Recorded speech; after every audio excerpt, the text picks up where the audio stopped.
Okay, I started the recording. Okay. Okay. And could you please make Rajakumar Pennant as a co-host? Co-host is not allowing here. We didn't add the settings for that before that.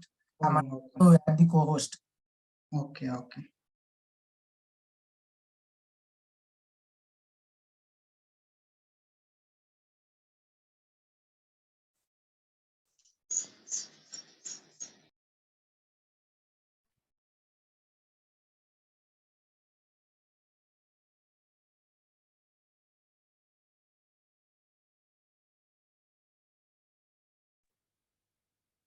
Hi Naveen, good evening.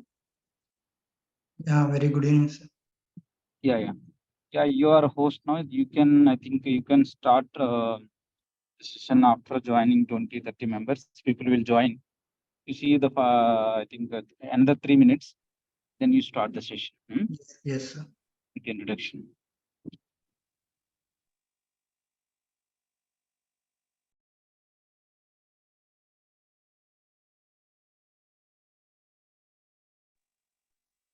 You are the host now. Check is there any co-host facilities there. If it is there, make me co-host. Check once.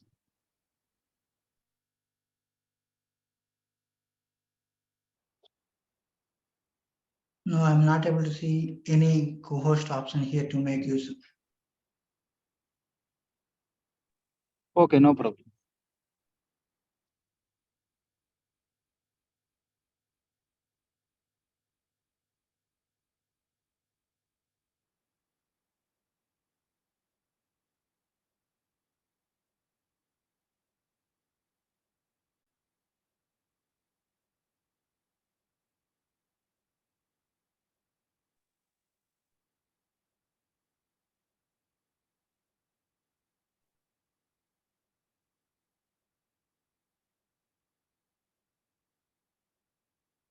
Good evening, Manandal.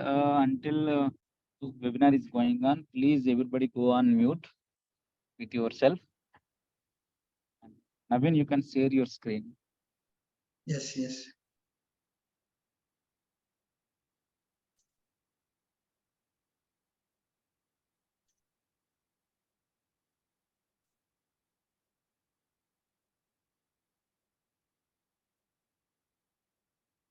I hope you are able to see my screen. Yes.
Everybody go on mute, please. Naveen, you can start the session. Okay, cool. Could you please confirm me, am I audible clearly to all?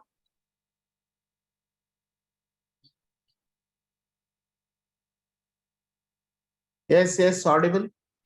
Yeah, thank you. Hello all, I am Naveenkumar Nagipogu. I welcome you all to this today's webinar on BIM Yes. standards and BIM thinking, organizing by construction leaders. Present, I am working as a project engineer at Desapex Engineering Consultants and team member at Construction Leaders. And also, in the past, I worked as a research project assistant at Indian Institute of Science, Bangalore, in the Department of Center for Product Design and Manufacturing, under the guidance of Professor Vishal Singh sir, in the lab of Impact for Impact. Let me start with this. Whatever you are able to see on the screen now, that is International Standard Certification for BIM. The organization Desapex is the world's first company and the only one company in India to get this BSI kite mark. It represents the capability of a team to implement BIM in the design and the construction stages. That includes ISO 19650 Part 1 and 2. I worked for this project and I involved in the ISO 19650 documentation work. And we have at Desapex primarily three verticals: digital design management, digital project management, and digital asset management. And these are all the range of services we are providing in the AUCO industry. Then let's move forward. Before we start, I really ask you one thing. I hope you are able to see the question. Has any one of you ever shot a dog?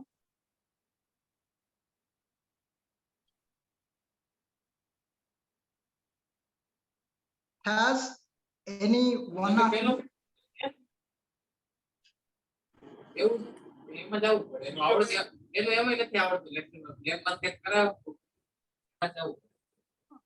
I request participants to go on mute. If necessary, then only please come.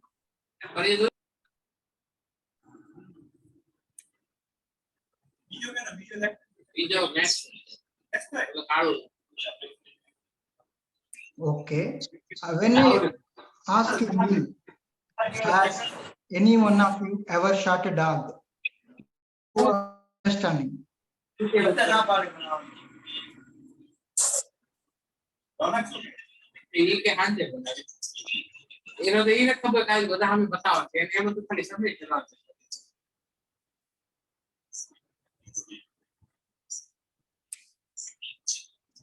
I request participants to go on mute. If necessary, then only please. earphone andara.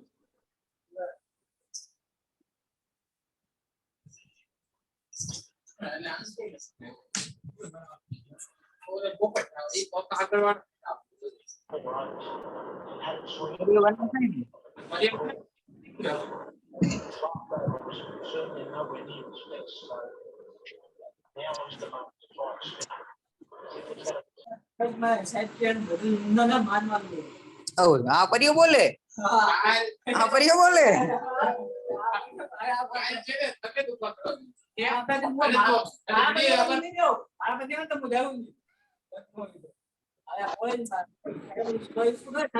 request that participant to go on mute.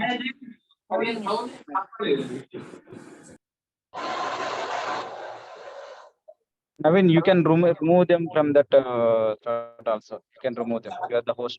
Yes.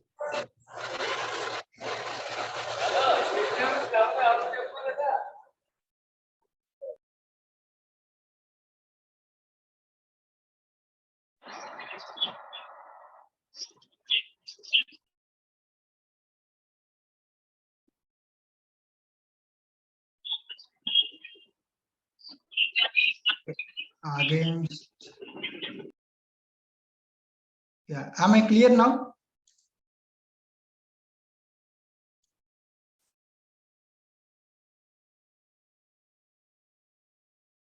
Hello, am I clear now?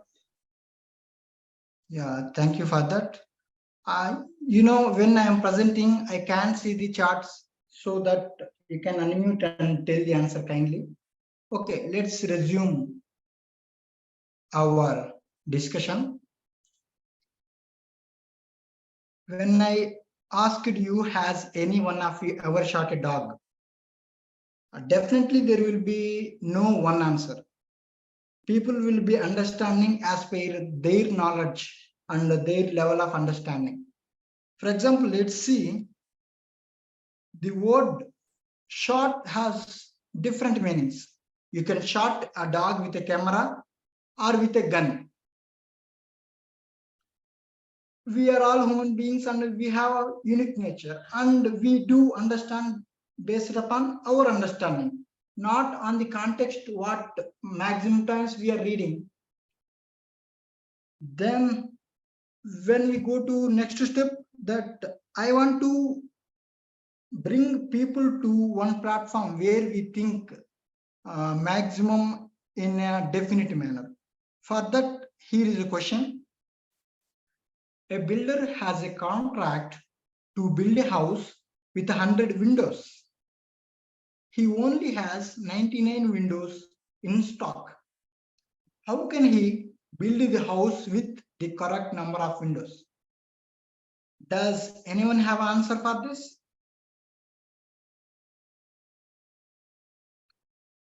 A builder has a contract to build a house with 100 windows, but he only has 99 windows.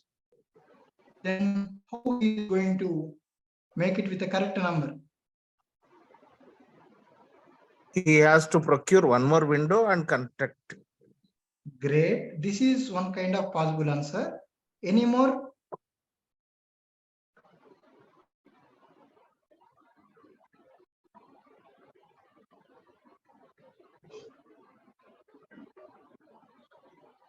Okay.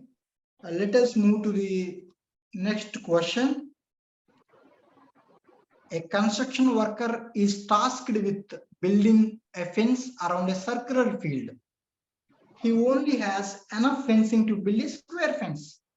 Then how can he build the fence around the circular field?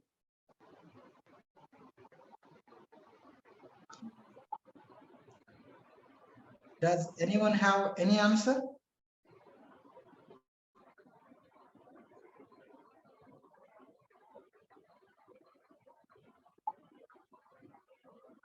Okay, let's move to the next question. That will be our final question. After that, we will start our presentation.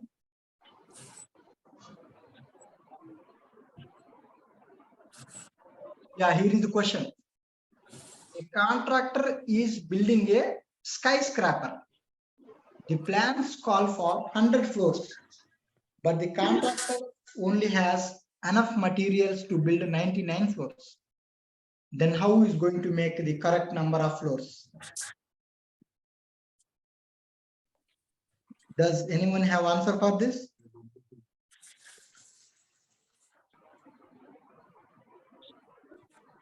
Optimization. Okay. How? What is your context in the case of optimization? Where you are going to optimize? All materials optimization, design optimization. Super. This is one kind of possible answer. And any more? Reduce the floor size. Super, super. Wow.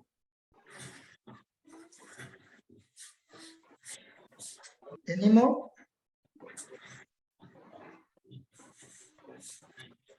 Okay. Let me tell you. See, we are living in the construction industry, which is very fragmented, and the people are working in silos. And there are n number of subcontractors in any of the projects. whatever the understanding of the client may not be able to clearly transfer to the contractor, from contractor to the subcontractor. Then we will be having n number of vendors in a project. How we will be able to communicate with them and share the data? Always there is an increasing in complexity, but not decreasing. To have a solution to all these kind of so many problems and the communication problems, productivity problems, efficiency problem, the human beings are getting evolved and people are creating and discovering, innovating so many technologies. Along with the technologies, we are also growing and making use of the technologies. Now we will see how we are making use and what is the technology and all. Now let's go to the very generic thing, that is representation in CAD. Are you able to see the symbols and the convention here? And let me tell you, this is not a typical webinar, okay? It should not be like a one-way talking. It should be very interactive. I expect that. Let me tell you, here we are having just a small wall having the door and the window. Because we are from the civil background or we are working in the construction industry, day-to-day life we deal with the drawings, models, specifications, so many things.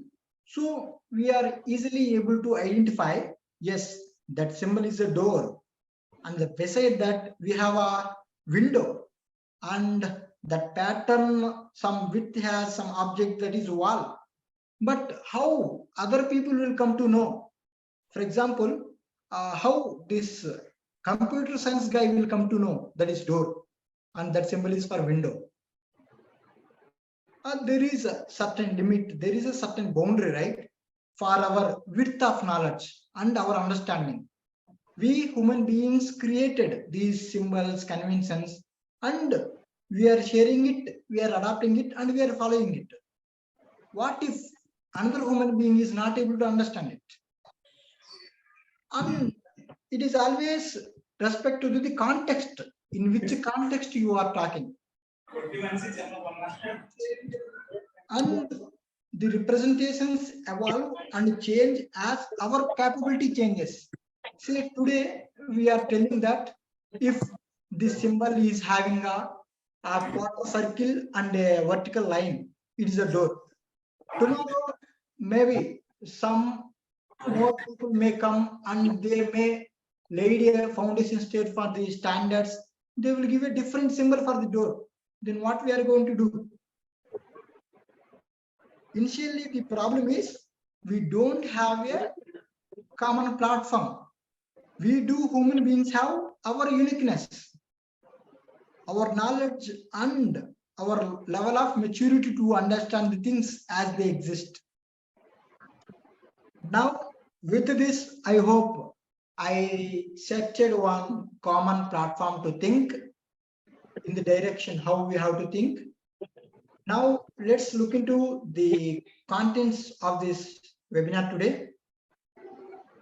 The AECO industry, the BIM levels, and BIM standards. There are totally 6 standards, but mainly we are focusing on ISO 1960 Part 1 and 2. Then BIM thinking. Why do we need BIM thinking? Objectives and characteristics of BIM, feature scope, and we can become entrepreneurships and entrepreneurs in the AECO industry, and what are the job opportunities available. Let's come to the architecture, engineering, construction, and operations industry.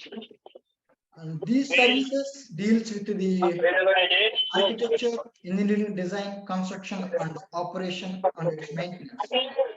See, whenever you plan, design, and construction something, the game is not over yet. We have to take care, we have to look after the structure, whatever we built. That is called operation and maintenance. And do you know, the interesting thing is, a past decade, I can say, in the 21st century. This industry is really accepting and adopting information, communication and technology services. And also it is very active in the international arena. For example, if we take our India, let me say, as we all know, the largest contributor or largest employer in India is agriculture sector. After that, we have our construction sector. And in the construction industry of India, broadly, we have real estate and urban development segments. Again, if we go deep into the real estate segment, then it covers the residential, office, retail, hotels, and parks, among others. Then when we go to next thing, that is urban development segment.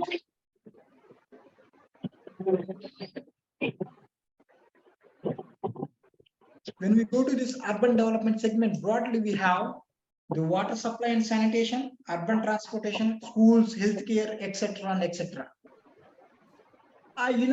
Often these projects are built from the public-private partnership things because these are very huge investments and all. When it comes to the GDP share of this construction industry in India, we have 9% nearly. And this is the industry which employ people nearly 51 million. It is really not a small number, it is a very huge one. And I took this data from the Invest in India platform. When it comes to the BIM in India, whenever there is a new technology into the market, people won't show interest very easily. Particularly when the BIM began. Say, for example, 1970s it started. It became famous in 2010. Then so many BIM softwares evolved and people have started accepting and started using. And this is the data I got from one of the research paper published by the Excelize company. And they mentioned, though there is a less technology adoption in India, but the awareness have been increasing. No matter up to certain extent, either people are adopting the technology or not, but people are being aware. People are able to sense that, yes, the BIM is there, building information modeling, and it is having a significant impact on the construction industry. And they started identifying the benefits, scope of application in the design, operation stage, construction stage, and everywhere. And when it comes to statistics provided by this Invest in India, really the market is growing. And the work we need to do, the civil engineers, is also growing. Already we have 75% of GDP, present 63, and we have 68 cities will have a population more than 1 million. And our industry is having 250 subsectors. Everything is going to become a complex. We are going to build cities. We are going to build the facilities for the population growing in the city. So we all need proper planning, scheduling, design, and information management. Of course, traditionally, we are doing all these things, but now we started identifying the benefits of new technologies, digital processes, and tools. Let's jump into some of the statistics again and the vision of India. This information I referenced from the Geospatial World Consulting Analysis. See, we are aiming to become a largest large construction market in the world by 2025 and USD 1.4 trillion Indian construction market by 2025. And we have the owners, contractors, and believe the project is rising 80%. Like that, we have for infrastructure and the productivity by BIM and other documentation technologies. I have some more data. I will show that. You see here how much amount of money is going to be invested in the civil and environmental sector. Everything is in lakh and crores. Oh my God. It is not a small amount, right? We should be able to sense this. We should be able to feel this. Then we will get a motivation and we will take it as inspiration that yes, we do have a scope in the future. The central government, state government, and private sectors are investing this much amount of money to where this is going. See, we are the people who are employed in the construction industry are working for it. Definitely, some part of it going to be in our pockets, some pockets to some other people. It is again another story. But I want you people to realize that yes, we have a market, we have a scope, we have so much budget to be spent on the civil and infrastructure sector. Let's jump into today's our theme, that is building information modeling. First of all, simply let's look into what is the definition available in the open source platforms. That is Wikipedia. You all know Wikipedia, right? Let's look into it. The Wikipedia is emphasizing the BIM definition, having a keywords. It's a process supported by various tools and technologies. Done. We got it. The BIM is a process, first of all, and it is supported by various tools and technologies. That tool, that technology can be anything, and there are n number of things available in the market. And now it is your turn to find which tool and technology is useful to your project. And it is also talking about digital representation of a physical and functional characteristics of places. It is not a physical thing, but it is about physical and functional characteristics of places in a digital way. Whenever I say digital way, what is your understanding? Whenever I say CAD, the computer aided design, what is your understanding? You know, many people get confused that and say BIM is not a CAD, BIM is not only a Revit, that this and all. I agree, that's okay. But up to certain limit, I want you people to understand the fundamentals, the basics of the CAD. It is not AutoCAD, okay? It is just a CAD, computer aided design. Whatever the Autodesk products you are using, all are CAD applications. Whatever the products by Bentley, by Graphisoft, by Nemenchik, by Trimble, all these are, CAD applications, computer aided design.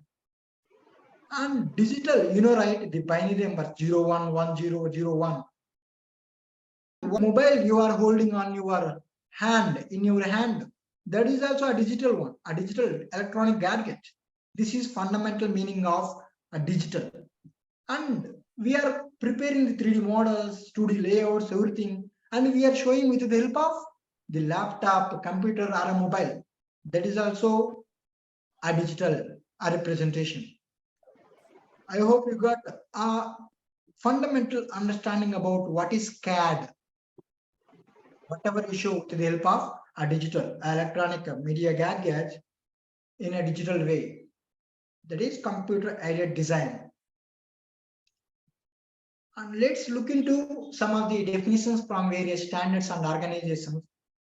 We have certain countries where everything got developed very early, and we have some countries which are developing and some countries under development, and we are at the middle. We have been developing, and there are certain organizations like ISO and British Standard Institution and Indian Standards of Organization and Bureau of Indian Standards, and there are some private organizations which are emphasizing on the use of BIM, and they are defining BIM in different ways. For example, Autodesk is having some sort of definition for BIM, The children is having some sort.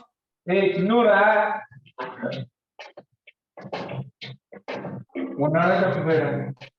request the participants to go on mute, please.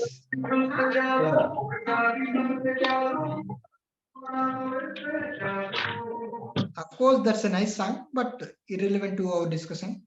Okay, thank you. Oh my God. Okay, see here, we have so many set of definitions here. Everybody given from their context, that's okay. We are not going to elaborate more here, but in the later slides, we will look into each and everything. Yes, now come to the true meaning and understanding of the building information modeling. Let me tell you, see, I started my career first in this BIM industry as an intern. I did internship here for 1 month. Due to COVID, my internship got broke. I went to home. I was there at home nearly 8 months, attended hundreds of webinars related to the AUCO industry and come to know about BIM. And my journey started with the Desapex. Wow. Desapex is having a people who are expertised in this field. Wow. I was fortunate to get people like them surrounded to me. So I started understanding from the industry perspective how the industry is seeing the BIM, how the industry is making use of the BIM. After that, I transferred to IISc Bangalore. There I got exposure towards the research. In terms of research in the built environment, what is building information modeling? I really feel I have enough fortunate to work both in the construction industry and also in academia. So let's break this building information modeling into a building, an information, and a model. You know building, what is the meaning of building? In general, when we say building as a noun, we may say the building is a structure which is having a 4 walls, roof. This will be having some structure and some services. That's okay. That is noun context. But when it comes to here, BIM, this is verb. Say, for example, we are building a bridge. We are building a wall. We are building a metro. We are building a table. Like this. This is an activity. This is a work. This is a verb. That is building. And information. And with the help of model, that is modeling. Whenever I say the information, we know, right, to get one project done, how much amount of information we do create, right, from the inception, planning, design, construction, operation, maintenance. Oh my God, we will be having so much amount of data with us. How to store that data? Right now, we are having some cloud platforms or computers to store the data and manage. But in the traditional days, on the papers we use it to manage. Oh my God, it's again huge. And whenever I say a paper, a construction document, indirectly or directly, it is going to cause, this increasing of carbon footprint, and it is acting against the sustainability. Again, this is another story, but let's come back to our information. What are the information we are developing in a project that we can store in our model? That is a building information model. And for modeling, we do have another set of definition from the research perspective. The model is nothing but a representation of a system in a simplest way. We know we are going to build a very complex structure with a huge team, but how to show this to a client or a contractor in a simple way without causing much cognition load to the human being? That is visual representation and the digital representation. That is model, and this process is modeling. I hope you got some understanding about what is building in the building information modeling and what information we are injecting into the model, that is information modeling. Now it is about the key terms in the BIM. Many people are having the misconceptions. Let's clear all those today. See, it is not just about the drawings and models. It is a database, and you can track, trace, and find anything, whatever you want, maybe within the fraction of minutes, I can say. And in the construction industry, not only the civil and architectural people, we do have really many number of people and many disciplines. Like we have a fire protection, plumbing engineers, and mechanical. I think someone is drawing on the screen. Could you please stop it? Please erase those.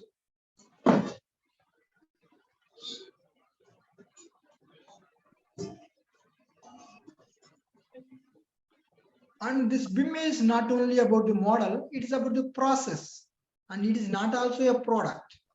And ultimately, we are using it for the communication tool because it's a visual. Whatever the project you are doing, that you will be seeing in front of you in a digital representation. You don't have to go to site every time. You can sit in your office, or you can sit in your home, and you can see your ongoing project details and the progress and how it is going to take the life. And it acts as a connection between a number of stakeholders, the people who are got disconnected, the silos of information. It will help to connect, and collaboration is possible here. When it comes to the collaboration, again, this is important. What is the meaning of collaboration? If people are able to work together, say for example, on a single file towards a single objective, that is collaboration. Together, people can do great things. What if that is with one tool in a one project? Again, that is going to a big thing. That means the collaboration is happening. And with the help of this BIM tools and technology, it is possible. Say, for example, in the latter slides, I will give you a description how we are evolving in the BIM. And as I said, the BIM is a process with the help of tools, and we are utilizing the power of BIM. And when it comes to the BIM levels, there are BIM maturity levels, how this building information modeling got matured enough till today. We have mainly 0 to 4, 0 to 3. When it comes to the level 0, we call it as unmanaged CAD.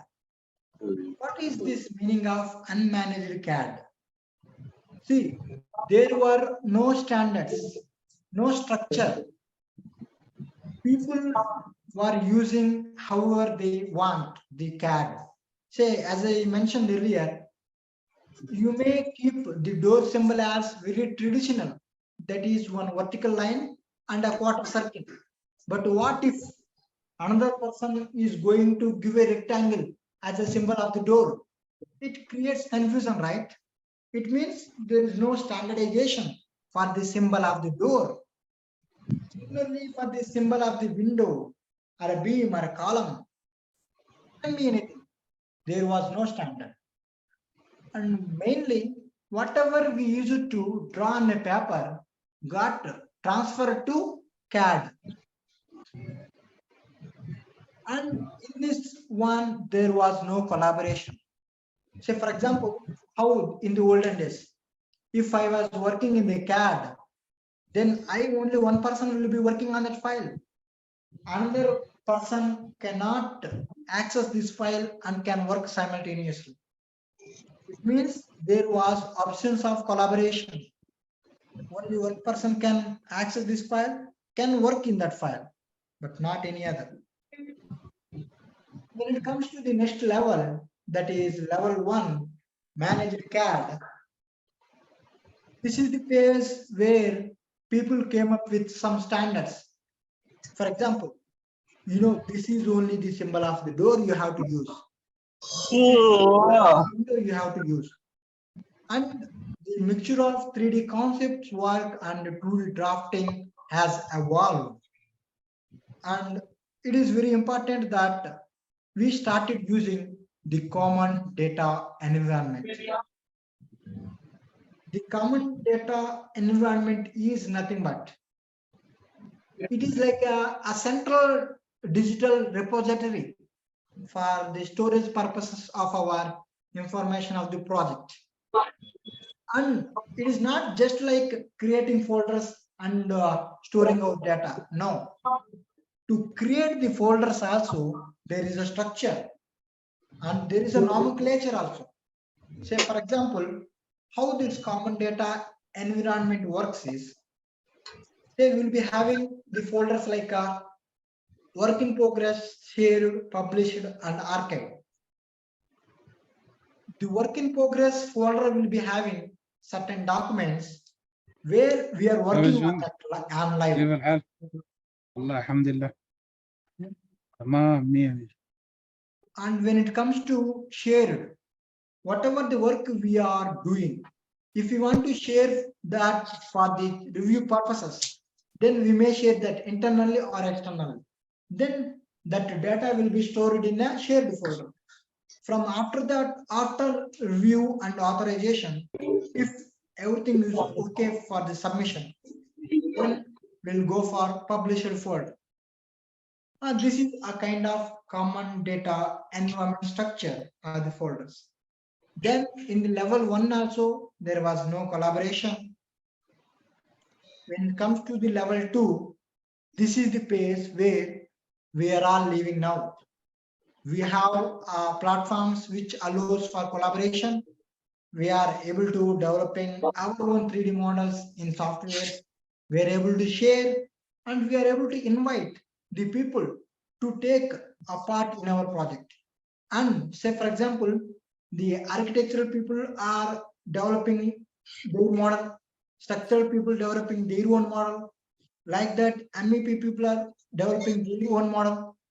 The beauty of this BIM is we can bring all these discipline models into the one platform and we can make a federated BIM model. This is about level 2.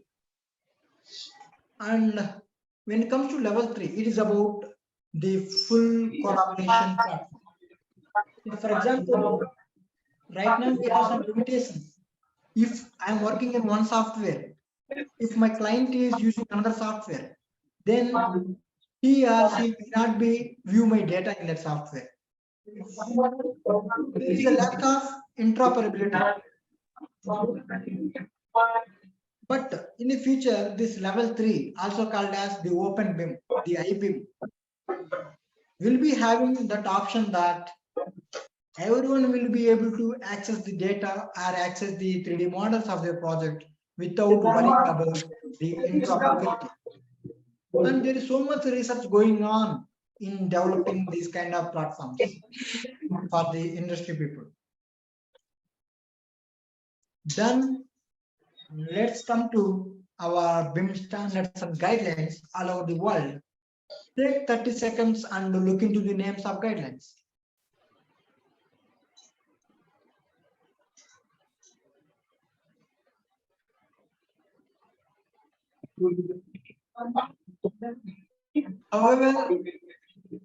However, I mentioned previously, there are so many countries which developed the standards.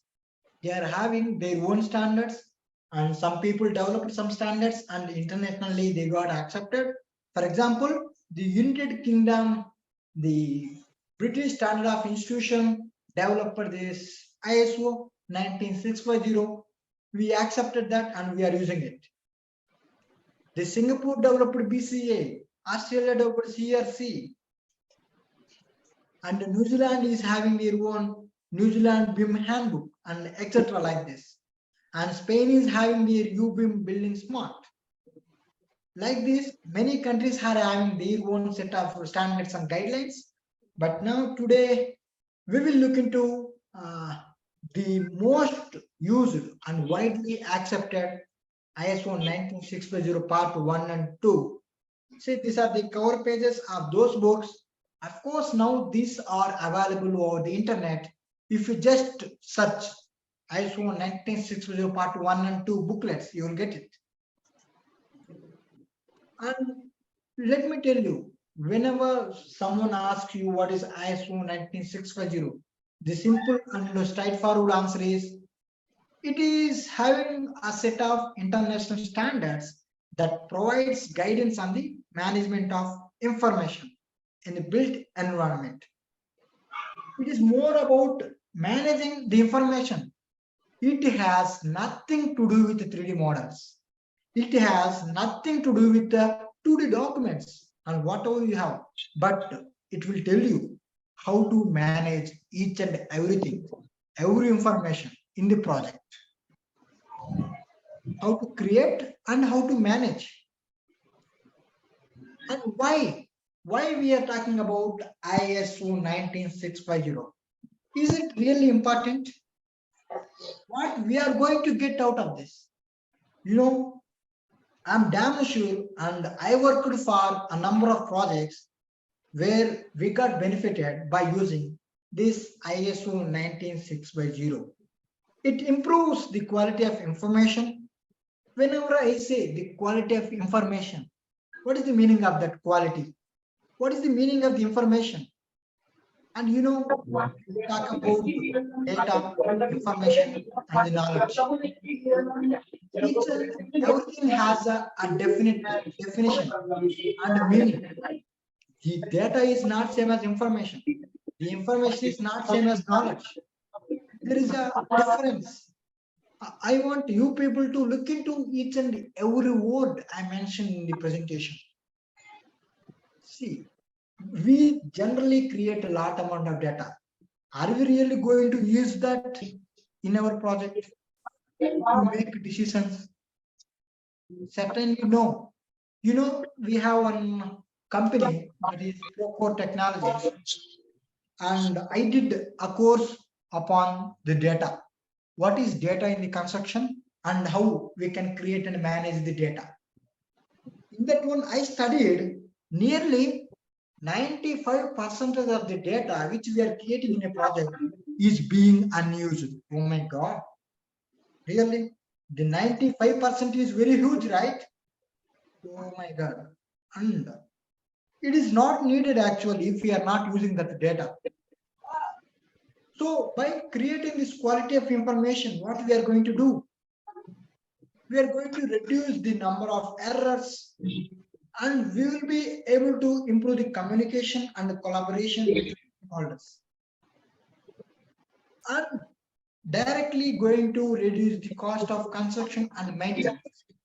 And ultimately, we are all moving towards and aiming for the sustainability of buildings and assets. You know how deep we have to think.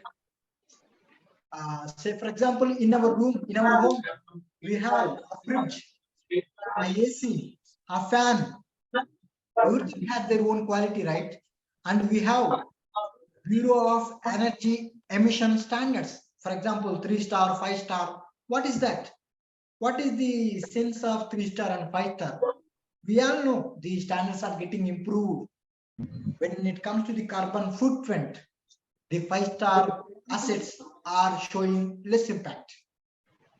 Say they are going to create and they remove out carbon dioxide in a less amount. Everything is having their own impact. Ultimately, we will be talking about sustainability. You know, this, however, the BIM is evolving, the demand for the sustainable professionals are evolving like anything. And who should use this ISO 19650? No matter either you are the architect, engineer, contractor, owner, facility manager, or consultants, you are allowed to use this standard. Then let's go to the main thing. I request you people to focus more here. The main thing starts from here. What is this ISO 1960 Part 1 concepts and principles? Whatever you are able to see here, this AIR, BIM, CDE, DBB, EIR, these are all acronyms. And this is having a full-fledged meaning.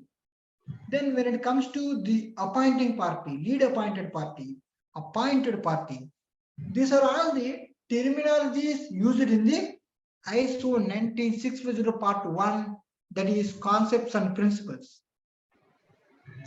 When it comes to the appointing party, what is the meaning of this? It is nothing but a client. You know, in general construction terms, we talk, hey, he's a client, he's a builder, he's a developer, he's a subcontractor, he's a vendor. But in the ISO 19650 terminology, there are no such terms. We have appointing party, that is client. We have lead appointed party, that is a prime contractor we can consider.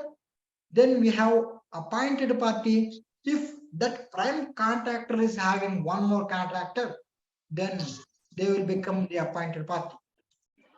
And the project team, the people who are involved in the project. Delivery team, it is again a task team. For example, a contractor and its subcontractors and suppliers. And when it comes to the task team, and these are all the people who are at the foundation level working on a project. Say, for example, let me give you an example. In the case of projects, BIM model development, say the modelers, the BIM modelers who were working in the office using 3D modeling software and developing the models, they come under task team. When it comes to on-site, the people who are working, say a site engineer or a supervisor, actually working, they belong to this task team. And we have the main thing, part 2, that is delivery phase of assets, where we will see this assessment and need, invitation to tender, and etc. Am I going fast? Is this okay for you? Yeah, okay. Yeah, thank you. See, after seeing the ISO 19650 Part 1, that was concepts and principles. Let's go to Part 2, that talks about delivery phase of assets. Say, so far we learnt who all are will be there and what is the terminology in the project. Now, what we are going to do inside of the project, what we are going to do to get the project into our hands, then how to start working on the project, how to share the work to another person, and how to share that to client, then how to close the project. Everything comes under this delivery phase of assets. Let's look into each and everything here. First one, the assessment and need. See, when I told this ISO 19650, it is about creating information and the managing. And we have to ask questions. Who is going to create that information? Who is going to manage that information? Say, for example, in this space, assessment and need. In this space, the client, the appointing party come into the picture. And they are going to assess in such a way. Do we really go for this project? Is there any need to construct this facility? Why we have to do it? This kind of many persons will come into the picture. It is nothing but like an inception, conception stage in the construction. And we are going to create a more number of documents in this state. I have given some of the activities we have to do in this space. You know, this space, again, we can make into one more presentation, one more webinar, if you want to look into deep. But mean this time, let's come to know what are all the things involved in this space.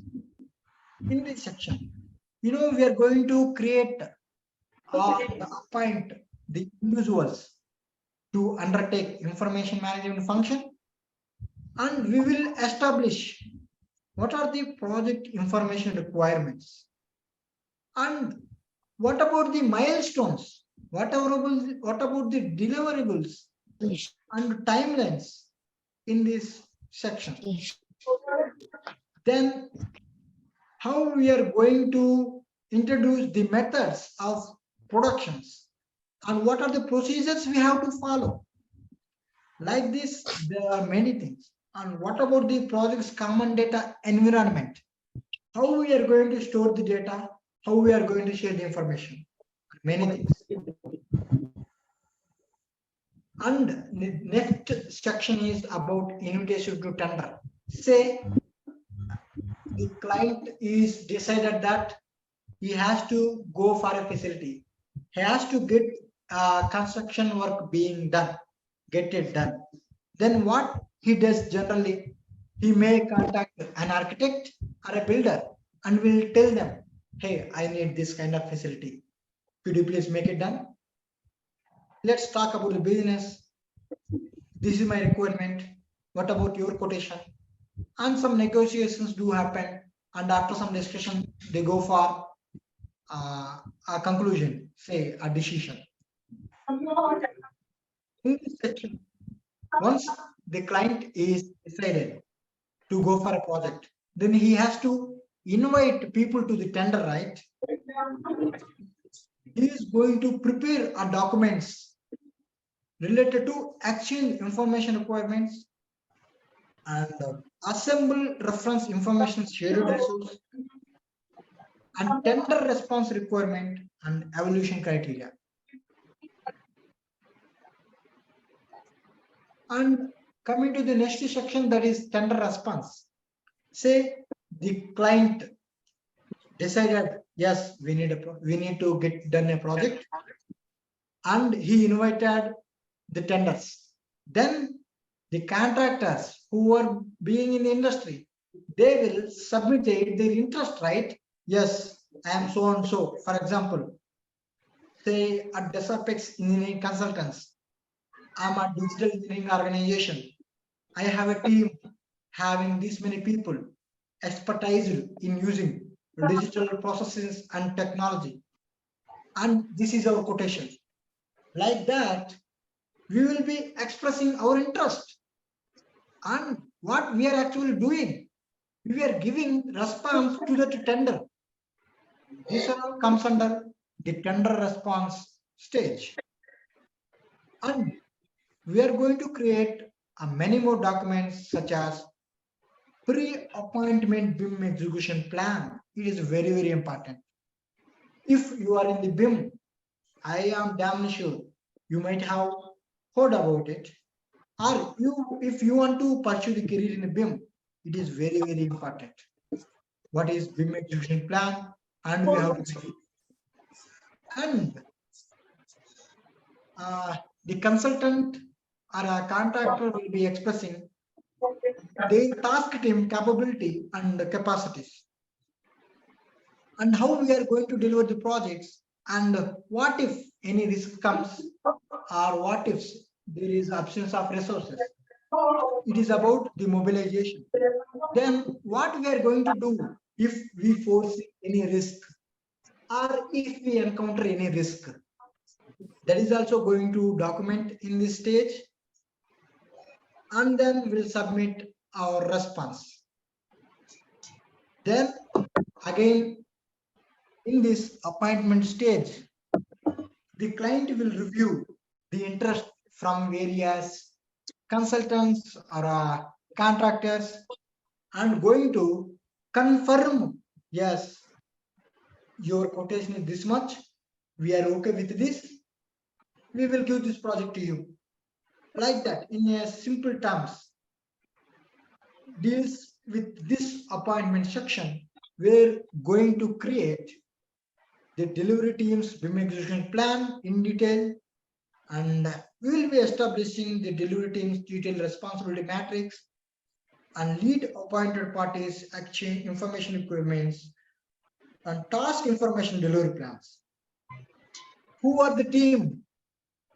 Who is responsible for this work and that work? How many people are there? And what are the deliverable milestones? And to whom you have to contact? Each and every information will be available in these documents. And when it comes to the mobilization, as I mentioned earlier, when there is absence of resource, then how we are going to mitigate that or balance that. Then collaborative information production. How we are going to work on this project, how we are going to say work with the team collaboratively, and next one, how we are able to share the information model delivery.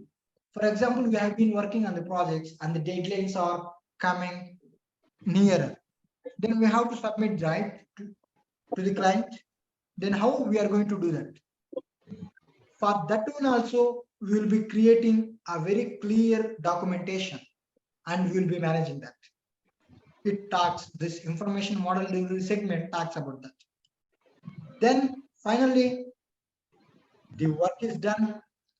We are handovering this project deliverables to the client.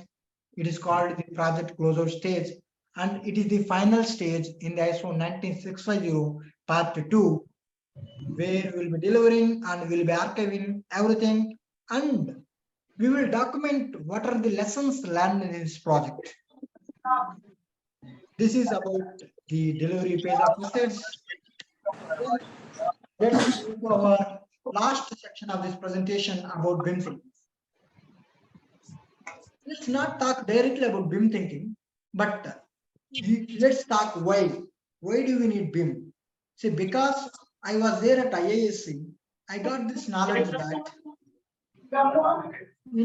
there is no much difference in the case of theory and practice. Practical.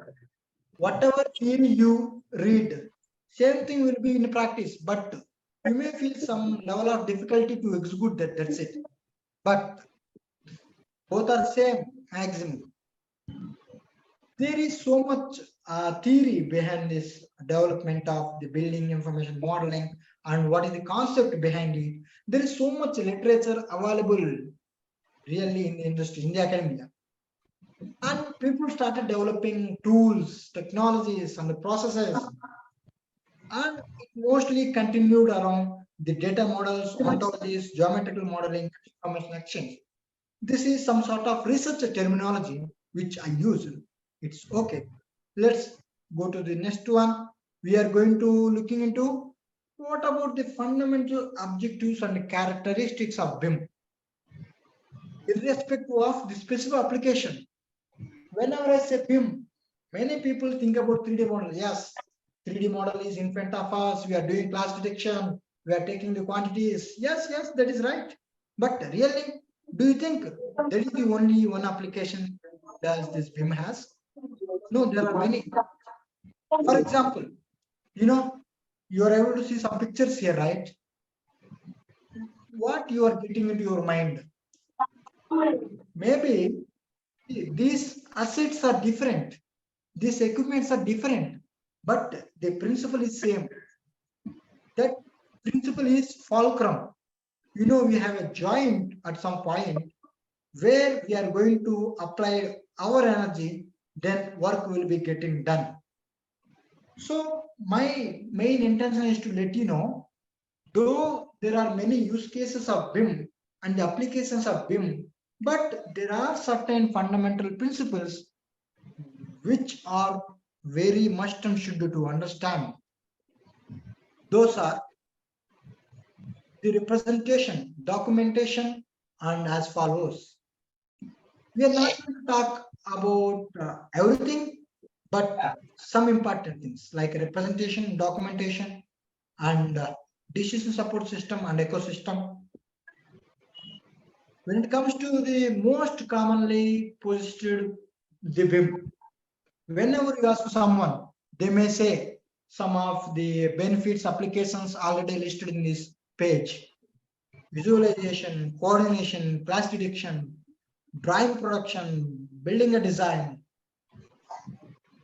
building assembly, construction sequencing, taking care of timeline, quantity surveying, studies, simulation, code reviews, forensic analysis.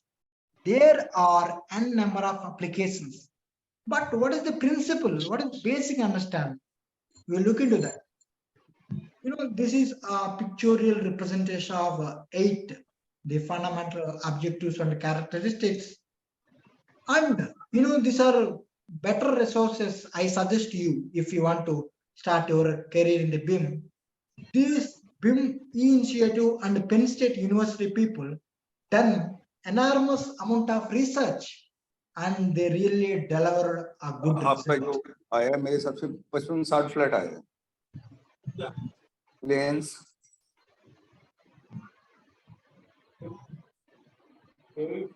Is anyone has something to tell?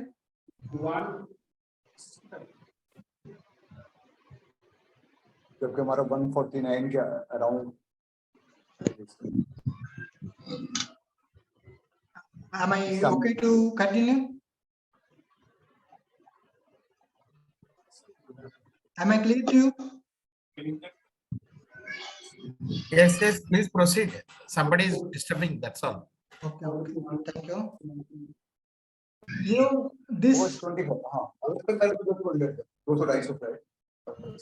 Total अगस्त का 200 flat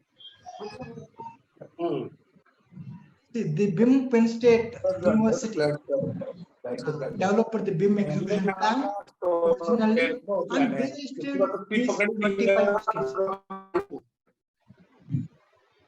After that, the BIM initiative started research and they produced a list of 52 general model use cases. There is a difference in the use cases and there are differences in the studies and the domain model.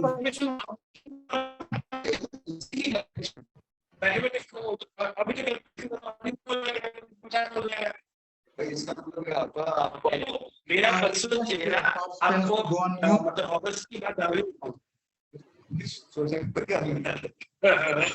फिर बोलना है इसके बाद वो कुछ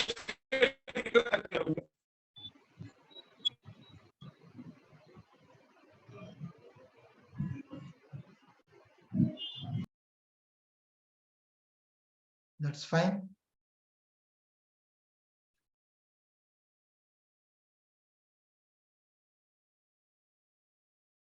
And they found several notable definitions of BIM, which we already saw. We no need to discuss again. And these are some of the keywords: digital representation, information and knowledge, and decision making. And we will look into the capabilities of this. And these are some definitions given by Penn State Guide. And when it comes to the representation, what is the meaning of representation? And what is desired in representation? And when I say representation, it goes beyond 3D or 2D discussions. And the representation should be very clear to convey whatever there in your mind. It should be less ambiguous or disambiguous and should be have an adequate level of detail. It should have a less abstract representation in the greater the clarity. And when it comes to the level of detail a person requires, in the industry, we are having from LOD 100 to LOD 500, but our focus is not that here. It is about what the client is expecting and what they need. We will be discussing more about that. And the representation should be inclusive. You should be represent or show in such a way the people who are involved in the project will be understanding is as it is. There should be no more confusion. Whatever there in your mind, you should be deliver that with your representation. And let's come to this example. I hope you are able to see the screen. May I know what you are seeing now on the screen? Box kind. Okay. And now second picture, what you are able to see?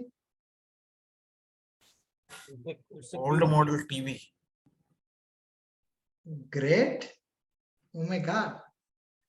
And any other answer? Microwave. Nobody work. Okay.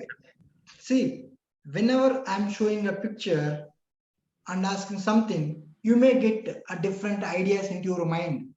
Yeah. It's based upon your level of knowledge and your level of understanding maturity, whatever you are able to see on the screen. And now, whenever I'm showing the third picture, what you are able to see? That TV only. Old Yes, TV. yes. And now? It become computer. Or desktop computer. Yes. See, the same thing I shown first in a 2D representation. That is from the symbolic. And eventually we went for a virtual representation, a fully 3D model, which is having some information in it. Then no more confusion, right? Whenever I shown first a picture, you said it is a box. After that, you said it's a old TV. Someone said some other thing. When I started showing more data or a more pictorial representation and a 3D model, then there is no more confusion. Yes, you are saying, yeah, this is a TV or a desktop or a computer with no doubt. So this is what happening with the BIM. Earlier, we did a lot of paperwork, documentation work, and had a lot of confusion, but now no more confusion because we are developing everything as exactly as this last picture in the BIM projects. And this is explanation for the picture, whatever I shown. And when you look here, there is a way of changing in the communication. Earlier, a human being used to speak with a human being. Now, human being is speaking with a computer. He is giving some instructions to the computer and the computer is executing. Then mission to mission. Say, whenever you enter a text in the computer, do you think it is going to understand as it is? No. It is having their own language that is binary 0110000 like this kind of thing. That is mission to mission. Then mission to human. Then ultimately the mission is going to give the output to you, and you will be understanding that. And see, these are types of communications happening in present. And documentation. You know, documentation is also one of the fundamental objectives and the characteristics of this BIM. And this serves as a database. You will be able to extract the data and do documentation very easily if you use these BIM processes, tools, and technology. And yeah, these are some of the key aspects of documentation. Let's move further, and we have variety of documents. For example, we have 3D models, 2D drawings, and so many specifications. With the help of BIM, we can document all this very easily. And cost estimate, schedules, as-built documentation, we have a lot more. And not only just getting the data or extracting the data or visualizing something in front of us, it also allows us to take a decision. Ultimately, in the projects, we have to take the decision, right? This BIM supports decision support system also as a decision support system. It will give us suggestions and instructions to us. This might be a better suggestion to do this, like that. This is what I explained so far. And automation. You know, people are talking about so many automation tools. In terms of, say, we have a tool Dynamo, and we have robotic process automation, chatbots, and all. We can say this automation is also one of the fundamental objective and characteristics of this. Then what we are going to conclude so far, whatever discussed, this ISO 19650 and the BIM fundamental objectives and characteristics. we should ask so many questions in between this. For that, we have our analysis, that is 5W and 1H. Who, why, what, when, where, and how we are going to use this fundamental objective or characteristics, and why we are using, what we are using, when we are using, and where, how. Each and every question need to be raised and should be answered. Yeah, this is a pictorial representation about everything, and this is what we have seen so far. Nothing more than that. Same. Now, ultimately, the BIM thinking refers to a mindset or approach that focuses on the use of building information modeling, that is BIM technology, to facilitate the collaboration and the communication all over the life cycle of a project. Now come to the future scope. From the past decade only, the adoption has been started related to the building information modeling, and we can expect that it is going to rise like anything, and all will be securing a good future in the case of construction industry, especially in the building information modeling. And the beauty of civil engineering and the construction industry and the BIM tools, up to some level only you are going to do some work. After that, you may start your career as entrepreneurship. Say, for example, you learn AutoCAD, Revit, Navisworks, how to manage the documentation and everything. You may do some, you may go for some freelancing work, you may get the projects, and you can set up your own team. This is the context of entrepreneurship. And these are, and when it comes to job opportunities, oh my God, there are enormous amount of job opportunities. And whenever you open the LinkedIn, Naukri, Indeed, Vato, Glassware, wherever, there are vacancies for the BIM people. And finally, I want to tell about these construction leaders, where we started this platform to help the civil engineering community, and we are doing that. It is not a closed platform, it is open platform where you can come connect with us. Say, I know a little bit about BIM, I am conveying that. And if you are confident about your field of expertise on the topic, you can reach out to us and you can share the same. We will be developing and delivering this kind of webinars for this platform, and we started visiting the colleges, and we are delivering the workshops out there. Like this, we are reaching out to the people. And finally, thanks for your patience. You have been a great listeners, and I'm available on all social media platforms. You can find me anywhere with Naveenkumar Nagipogu. And this is our call to all the civil engineering people out there. You can come and join with us at any time, at anywhere. We do have a separate website for it, and we do have a separate LinkedIn page for it.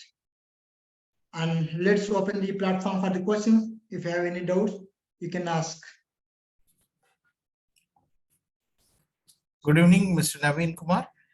Yeah, very good evening. Myself, Nagareddaya. I am the Corporate Quality General Manager for my home group. Okay. Yeah, I have 3-4 questions. Sure. First thing is that 6D. Okay. What is 6D? Can you just repeat? Yeah, sure. Let me start. See, in the building information modeling applications, as we evolve, we are creating. Go to that slide, if you don't mind. Can you go to that slide?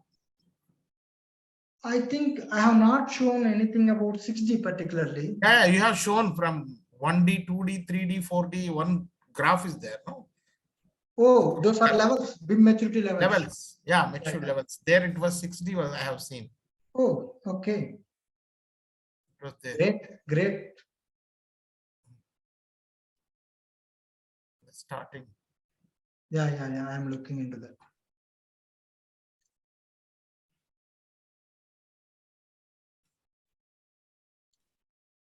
About this you are talking? Not this levels. Starting there is a slide. Please go up. This color, this little up, that colorful thing is there. Graph, histogram is there, no? Yes. Up. 22nd, 23rd slide. 23rd. Here. Yeah, this is Yeah, 4. Okay, cool. This is the 6D level 3 you are mentioning, right? Yes. So here, that is full integration. Just to elaborate this part. Yes. When it comes to this particular level 3 context, it is more about interoperability. And when we say the 6D, people are having different answers for this. For example, some people says it is a 6th dimension, but I say it is more about sustainability. We particularly don't need to talk about the number of dimensions, but what is the application or use case of the BIM model? Say, when we come to the 6D, we are talking about ultimately sustainability.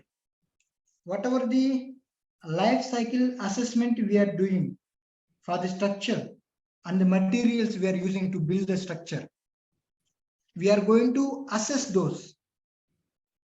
And however, we have some green building rating standards and platforms. We are going to do analysis and simulations for the structure, and we will make a conclusion that is this model is fit for achieving sustainability or no. This is about 6D, about sustainability. Okay, what about 7D? Would you be able to? Yeah, sure. The 7D is about facility management. You know, the asset management, right? Yes. You know, in the olden days, traditionally, people do create a lot of documents and they will be having a pile of files and documents like anything. If they want information of a certain room, say in one room, they are having IHU, the air handling unit. Now they want to find who is the manufacturer of that AHU unit, what about the capacity, how it is performing. Then they use it to go for that one strong room which is having a files. They have to search, they have to get the information. It's a very tedious work. But what we are going to do in this 7th dimension of BIM for facility management is, with the help of this BIM model, we are inputting all the information into the model. For example, your home is there. In your home, you are having one air conditioner. Your air conditioner needs periodical maintenance for 6 months. How you are going to remember that? Where you are going to write that? And how you are going to save that information? If we do that task, that work also with the help of model, whenever we click on the air conditioner, you will get a list of parameters. I don't have a 3D model now in open, but whenever you click any element or object in a 3D model, you will see so much information. There you will have information about the manufacturer of the air conditioner, what about periodic maintenance, when last time we did, and what is next one, what about the performance, is it performing well or no, should I go for new one or should I renovate this somehow, like this. If we talk in terms of the assets, that is BIM 70. I hope you got it. Yeah, Mr. SVR Kumar, can you mute your mic? Aswald also. Mr. Naveen, Yes. this customer complaints, suppose I have 3,000 flats in a community, gated community. Okay. The complaints raised by the customers Okay. can be handled by BIM, customer complaints? Yes, exactly.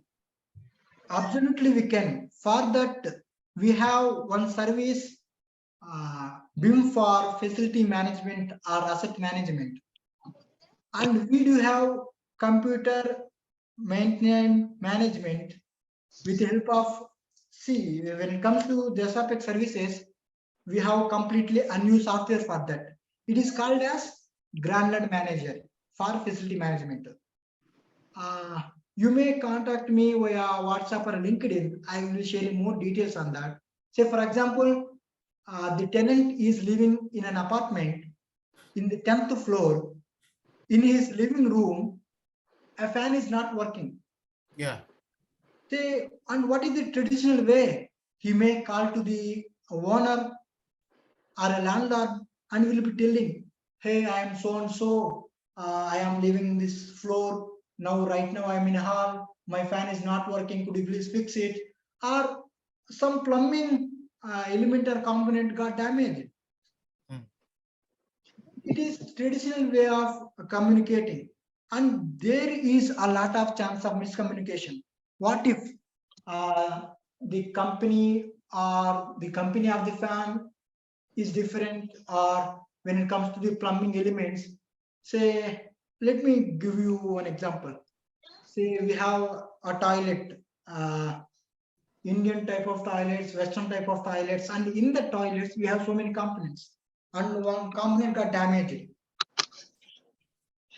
The tenant is making a phone call and telling you, my toilet got damaged. Then how to come to know what exactly got damaged in the toilet? Either the floor, the interconnected component in the toilet, or something else. And how to get to know what is the reason behind that and how to resolve that. And how to get to know how many times we already repaired that and it is nth time that is getting failed, even though we repair. Is it good to go for a new asset, or is it good to repair the same thing? All these kind of things can be done by the BIM, and it will give you a very good amount of information. Actually, it is very interesting case. Really, it is very interesting case. It is possible, and we are actually doing that for the. We are offering this service for the real estate and property development owners, apartment owners, like we have customers in the case of education. Yes, coming to your question, yes, we can do that. I can provide more amount of details on that. I hope for sure it will be helpful to you. What is digital twin? Digital twin, what is that? Yeah. See, when it comes to digital and twin, we have two things there. Whatever physical asset or building we have, we are going to develop a model which represents same thing, and we are going to integrate some technologies which can sense the real-time data of the assets. Say, for example, you have air conditioner and we developed a digital twin. Digital twin contains your air conditioning also. How do you get to know how your air conditioner is getting performed? Without going and checking your air conditioner physically, you can open your digital twin model and you will see how it is performing. And we'll also check if this requires any maintenance or no. भैया घूम रहा होगा बेटा Place or a new one. And what if, say, in your apartment currently there are 10 tenants staying? What if 12 tenants come into picture? Is that going to fulfill their needs or no? Simulations we can run, scenario simulations. This is possible. That is with the digital twin, and there are so many applications. I hope you got some idea about this. Is this a mobile app? BIM is a mobile app? Yeah, yes. I can't say it is completely mobile app, but we can view the data or the mobile applications also. And when it comes to नहीं बेटा नहीं जाओ आ जाओ अभी चलेंगे yes, भैया को लेने it's a mobile app. For example, SRPX is providing service अभी with चलेंगे a भैया को लेने आ जाओ mobile app only, that is Grand and Manager. You can go to the Play Store, download the app, and can access your property. भैया के पास जा रहा है See how many tenants are there and how many assets are there, how they are performing, कहाँ जाना है and if there is any problem, many things are possible. Yes. वो बच्चों के बोल रहा वो निखिल को भेज दे कहना वो रो रहा है फिर Sir, I have one question. Hello. Yes, please. Yes, sir. How does a BIM engineer start his career as a quantity surveyor in this AC industry? Your voice is not clear, but I say yes. I said that how does a BIM engineer start his career as a quantity surveyor in the AC industry? I mean in the BIM industry. okay. Generally, when it comes to BIM, as we mentioned, there are number of tools and number of technologies. Say if you are a quantity surveyor and who done the estimations, I suggest to take this Costex software tool is there, which is used for quantity surveying and cost and estimation engineers. And there are many 3D modeling, authoring softwares, and model checking softwares, and rendering softwares, and collaboration softwares. And there are a number of resources in the market, in the industry, to get into the BIM field. Out of those, I'm just saying a few because these are all famous or popularly used tools. You just build the skill, you find the opportunity, you appear for the interview, and rest is all upon you. You have to impress the employer. You have to show your skills. You have to develop your portfolio. You have to show the work what you have done in the past. Like this, it can be done. Sir, I have one more question, sir. Yes, if I have a coding knowledge, then is it possible to apply it in the BIM industry? Yes, absolutely. You know, you are on the right path. You know what I thought in my BTech days, and what some of my seniors also thought. Hey, I don't love coding. I don't know coding. That's why I took civil. Now all are dealing with computer languages only. Even in the construction field, I mentioned automation, right? How this automation is being done. For example, we have a tool that is Dynamo automation tool, which is I add in for the Revit. By using Python language, we do that automation. And with the help of, see, in the case of Revit, we have some applications like application programming interfaces, where you use it to communicate with one tool to another tool. There, C++, C#, these kind of languages are very useful. I'm damn sure a civil engineer who is having subject knowledge, tool knowledge, and some of the computer programming knowledge will rule the BIM industry. I'm damn sure. And I have been learning the Python, and I am trying my best. And recently, robotic process automation came into the picture. There are many things possible, and each and everyone is having an opportunity in this BIM industry. I hope you got some idea on the answer for your question. Yeah. Thank you, sir. Mr. Naveen, Yes. during delivery phase, you mentioned about QA check, quality assurance checks can be done using BIM. What about quality control checks during the execution or delivery of the asset? Yes. Whether we can do quality control inspections using the BIM? Yes, we can do. For example, And I feel you should incorporate that also in that delivery phase. Because Yes. I was looking for that inspection part, it is not there. If you can add that, that will be helpful for us. Okay, for sure. Okay, let me open the company web page. I will be able to show you how we did this kind of inspections, the model checkings, and whenever the construction is ongoing, then how to get to know, yes, we are on track, within the budget, within the time, we will complete this project smoothly. No, no, How progress and budget is okay. I'm talking about quality control, quality compliance, whether the work is going according to the drawings or not.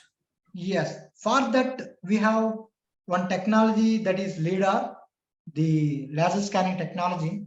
You can go to the site, you can scan that, and you can compare that data with the BIM model which you already developed based upon the detailed design drawings. And there are n number of augmented reality and virtual reality platforms where you load the model whichever you developed, go to the on-site and execute that. Then you will see where is your column, where is your beam, is construction is as going as per the design or no, what about the layout, each and everything can be done. And you may check out my YouTube. I have one YouTube channel where I actually showcase the augmented reality and the virtual reality of a building, of a home, how we do that. And for many of the projects, we implemented that with the help of laser scanning. And during the model development stage itself, we can check each and everything. We have some tools for that. It is possible, but if you ask me exactly how, then we have to go deep. Again, it may lead to one more webinar. But I'm saying, yes, it is possible. We are doing it. Okay, thank you very much. Thank you. You are welcome. And any more questions? Good evening, sir. Yeah, very good evening. Sir, I had BIM course for 6 months. I had learned Revit, AutoCAD, and Navisworks as a part of it. Okay. Now I'm recently graduated in the year of 2022. Okay. In civil engineering. I was looking for a fresher entry job, but all are asking for the experience. How to get in as a fresher? Have you developed your portfolio? No, sir. You have to do that first. I request you people to do, all the freshers to do, and all the people who want to get into the BIM field, please develop your portfolio. You know how the situation is becoming. Earlier days, if some person is having a BTech degree, please come, we will hire you. But now there is so much competition. The courses whichever you done, other person also did that. Same Revit, same Navisworks, same CAD, then what is the difference? You have to showcase yourself very well. And whatever the practice you did, the work, everything you have to save and you have to show to the interviewer or a company which is hiring. Say, for example, how I actually go for interview.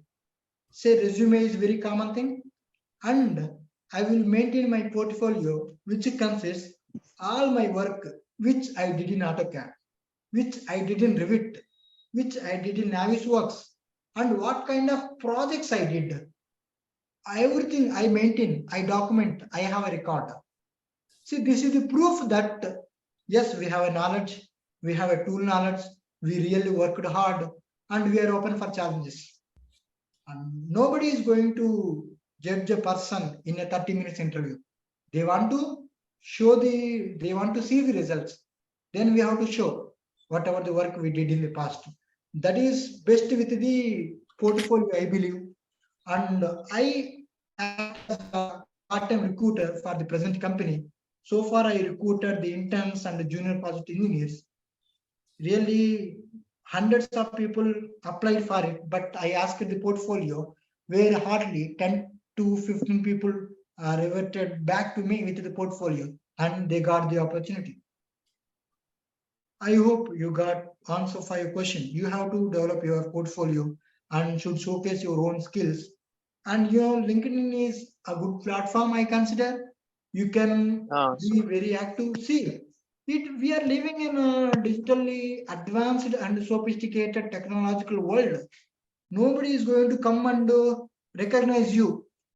You have to lift yourself up and you have to share the work, whatever you did. Hey, hi, I am so and so. I have been taking this coursework. I am working on this tool. Yes, this is the model I developed by using this tool.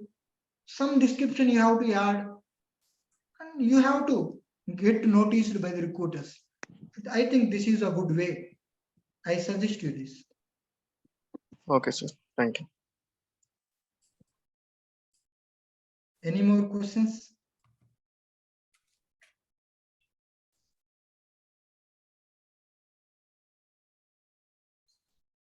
I do have a YouTube channel with my name only, the Naveenkumar Nagipogu.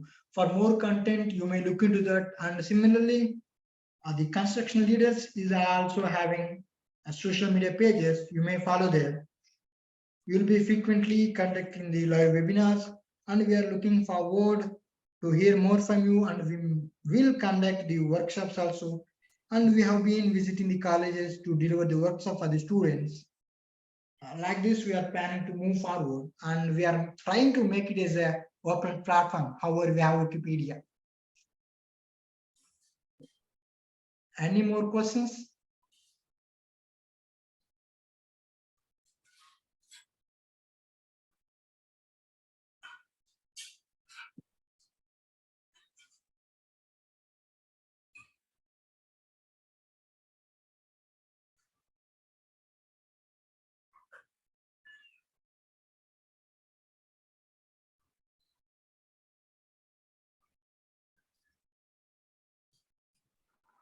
Hello, I am Oswald here.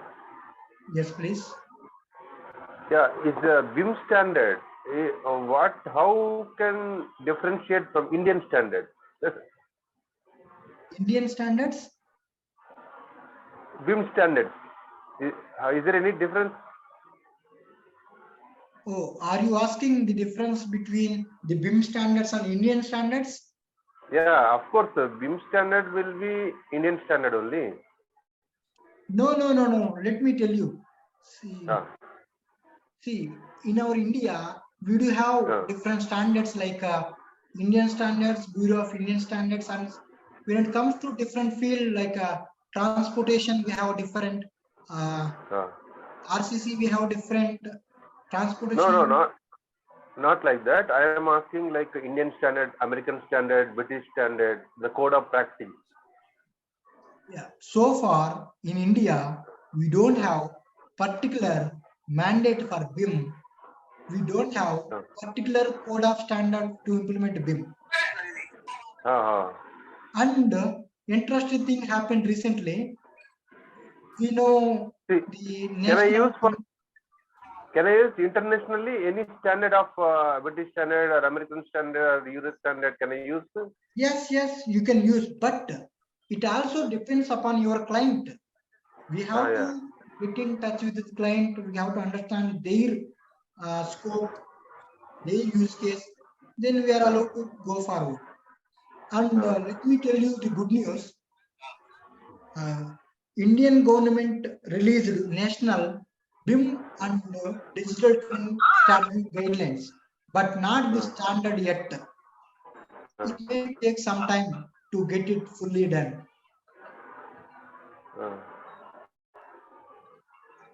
And people are asking. I want to see the demo of BIM. Can I have? Right now, it is not possible, but if you have interest, you may connect with me over LinkedIn or WhatsApp. I am dropping. Yeah, can you send me your WhatsApp, please, in message? Yes, I am dropping my mobile number in the chat. And you may contact me over LinkedIn also. Your name, please? I am Naveenkumar Nagipogu. Oh, of course, yeah. But here I don't find your number. In the chart I mentioned 9666824412. Can you give me one? Yeah, I got it. Okay, thank you, Mr. Naveen. You are welcome. I'll get in touch with you. Yeah, sir, I have a doubt. Yeah, sure. You have said that the planned versus actually what happened at site. You are going to scan with the laser equipment. Yes. Can you please elaborate what is the equipment which you have used and what are the projects which have been succeeded in India? Yeah. Yes, I can do that. Let me open that case study. I will show you. Yeah.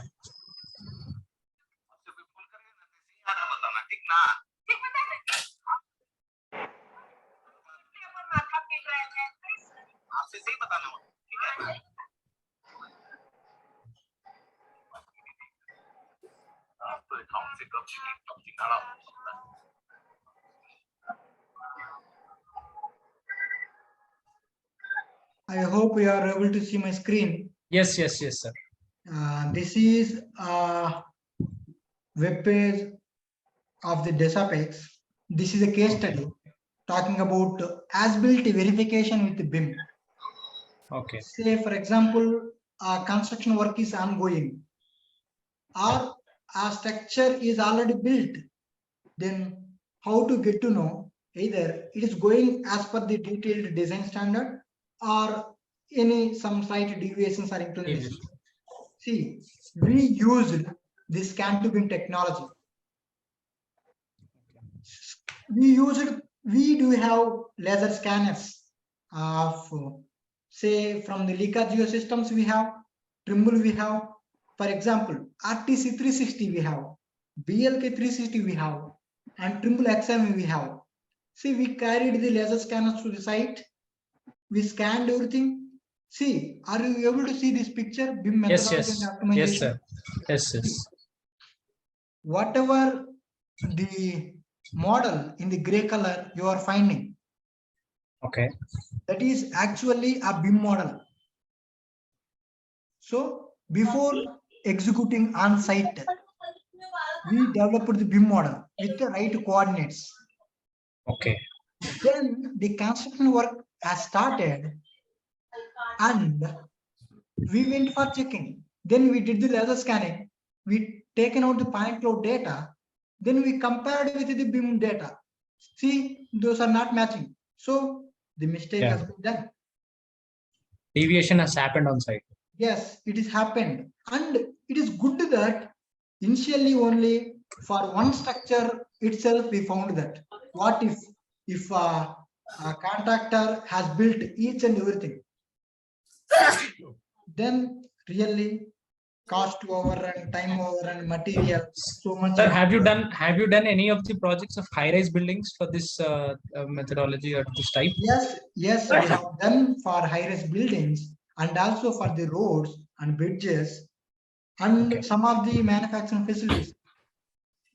Okay, sir. I'll just keep in touch with you regarding this doubt, and I'll be posting in WhatsApp. Sure. And again, one more example here. Again, here there is some mismatch of this component. Okay.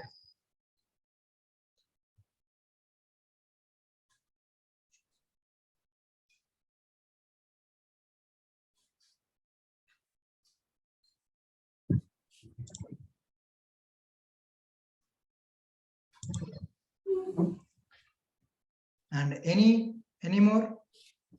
Mismatch should not happen. No? This should act as a preventive tool. Am I right? Yes, you are absolutely right. But here, in this case, the mistake what client did was, first of all, he not implemented BIM in his project until certain stage. See, actually, this is for one of the road project where they were facing actually I did made a video on this case study, and I am writing that case study to publish our LinkedIn. Let me explain now itself. See, in a typical Roju project, a client and some design consultants and some BIM company and executing team will be there. And the guys followed very traditional practice. And in between they found the project is not going as per schedule, and the execution work is not going as per schedule. Something is going wrong, and they were not able to identify where the mistake is going. Then they approached the BIM consultants, the DESAPEX. Then DESAPEX taken the charge. DESAPEX received the drawings, good for construction drawings. We developed the BIM model. Then we made use of scan to BIM technology, augmented reality with the help of Trimble site vision. We went to the site, we scanned the area, and we matched the data. Then we found, yes, it is the mistake you people did. So this has this much amount of effect on your project. Like this, we try to mitigate or reduce the risks. Yeah, thank you, Mr. Naveen. Thank you. You're welcome. Bye.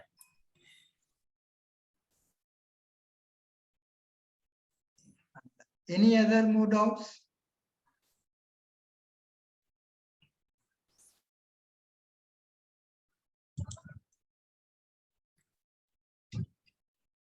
We are done.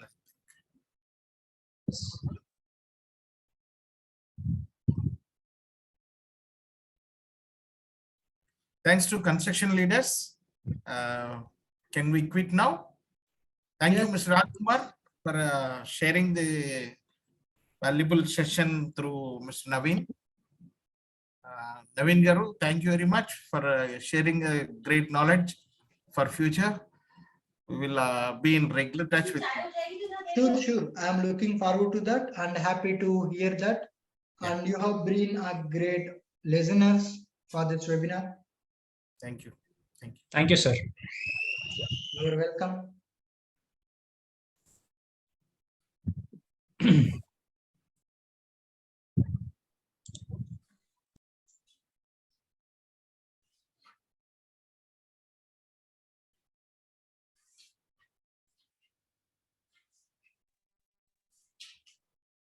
Shall we end this session?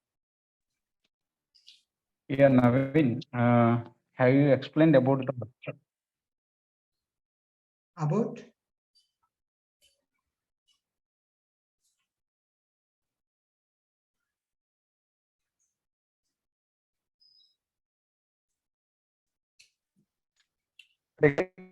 In the workshops. Yes, I did. And however, we are conducting the webinars here. And we started visiting the colleges and conducting the workshops. Myself recently visited the AAA Nuzuvidu, and we delivered a 2-day workshop on building information modeling, which includes hands-on training on Revit also and the Navisworks. We received a great feedback from the students as well as the faculty members, and they also told that again for sure in the next semester we will invite you again for this kind of sessions. And you know what happened with the students? They really felt happy when the model is getting developed over the Revit platform, and parallelly they are developing in their laptops. It's like learning by doing.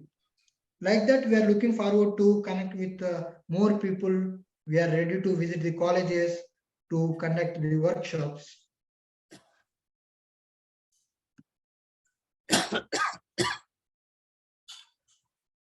Yeah, Naveen, thank you for delivering the valuable session, Naveen.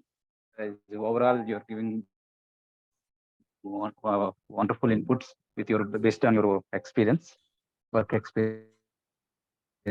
And thank you so much, participants, for attending the webinar. So we construction leaders conduct webinars, and recently we are conducting webinars, and also we are posting the blog posts. So if anybody want to, suppose if you are a industry person, or if you are a student or a MTech professional or a PhD profession, whatever it may be, if you give any article based on your own write up, so we will post the that article in our page with your LinkedIn profile or whatever the social media platforms you have. With that one, we will post that blogs in our page. So you can like other credits we will give to you with your LinkedIn ID. So if anybody want to connect with you, they can connect with that LinkedIn profile. And also if any speaker want to give a session onto our platform, they can approach us as our construction leaders LinkedIn platform also there. And my name is Pinninti Raja Kumar. I'm a quality QAQC professional, and I am the founder of the construction leaders. And my team Naveenkumar also there. You can connect with us also if you want to. And if you want to ask anything about, suppose if you want know something about some concepts, if you want upcoming webinars, this type of concept we want, so you can also suggest us. So we are delivering this webinars everything freely, and our speakers also giving the content freely. So only thing our side, what we are expecting from you is that kindly utilize the opportunity. Why? Because when I have graduated in 2015, when I was in graduation, nobody is there to guide me, and nobody is there to suggest me what to do, what not to do, like that. So then I realized, after getting 2 years experience, I realized that I have missed some golden opportunities because of lack of career guidance and lack of knowledge on what the industry is really going on. So then we have started this platform. Slowly, I have started attending the colleges, and freely with in my vacations, free time, we have given the webinars, colleges, guest lectures, and everything. So by that way, we have created this platform, finally, Construction Leaders. With this platform, we are freely conducting these webinars. And upcoming days, we are thinking to conduct the workshops also, 2 days, 3 days workshops also, through our platform also. And if your college or if your institute want to conduct any workshop, so our team member will come and will deliver a offline workshop also. So if you want to conduct anything, you can contact us, Mr. Naveen Kumar. You can contact with Mr. Naveen Kumar or me also. So thank you for attending our webinar. Naveen, anything is there to share? I'll finish. I want to thank all the participants for joining with us. It would be great if you also take part in the construction leaders. I am damn sure together we can do great. Whatever I know so far, a little bit I shared. And if you know something and if you're confident enough, then let's share it. And we have a platform now, construction leaders. Everything is ours. That's it. Thank you all. Thank you so much, Vanandal. Thank you. If you like our platform, if your services, you can like in LinkedIn, you can say that for the webinar, you can give your feedback also by tagging construction leaders in your post also. By that way, most of the people who are in your connections, they can know, they can join on the upcoming webinars. And if anybody miss the future past sessions also, you can watch on our website also. If you are registered in our website with the user ID and password also, you can put. So with that user ID password, you can watch the past webinars and blogs and whatever the items are there, you can watch in our website. So everything freely we have given to all the members, whether it is an employee or a student. So this is the platform to empower the civil engineers. So everybody doing commercially, but our motto is to do it as our service to the society, so civil engineering community. So that's why we are doing this one like this. Okay. Thank you so much, Vanandal. Thank you so much for attending spending your valuable time with us. Thank you so much. Okay, Naveen, I'm winding up the session. Huh?